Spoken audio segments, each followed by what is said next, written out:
Sidee ku ogaan kartaa qofka sida dhabta ah kuu jecel?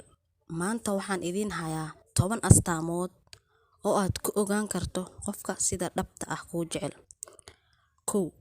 Qofka sida dhabta ah kuu jecel wuu ku xushmaynayaa, ku qadarinayaa, wax walba wanaagaaga unbuu ka talinayaa.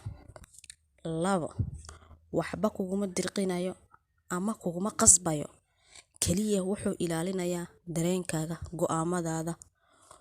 Wax walba u soo jeesid wuu kugu raacayaa. 3. Waqti ayuu ku siinayaa. Qofka sida dhabta ah kuu jecel si kastoo u mashquulsan yahay kuma weynayo waqti uu kula qaato. 4. Wuxuu danaynayaa adiga iyo wixii ku qaseeyaba, nooc walba oo ay ahaataba. 5.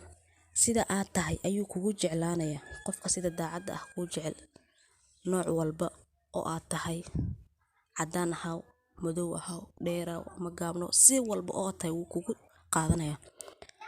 6. Walwal. Qofka sida dhabta ah kuu jecel wuu kaa walwalayaa, kaa fikirayaa waqti walba, xaalad kasta oo ku sugan yahay. 7. Wuu ku daryeelayaa, kuna xafidayaa sidii dhallaankii. Mar walbana garabkaaga ayuu ahaanayaa qofka sida dhabta ah kuu jecel. 8. Wuxuu ilaalinayaa ballamaha uu kaa qaaday, siday tahayna wuu oofinayaa. 9. Wuxuu kula qaadanayaa farxad aan dhammaanin. 10. Dhib iyo dheef walba oo kula soo dirsho wuu kula qaadanayaa qofka sida dhabta ah kuu jecel. Haddii aad intaas haysatid walaashii ama walaalkay, waxaad haysataa qof daacad ah oo si dhab ah kuu jecel, wanaagaaga iyo horumarkaaga jecel.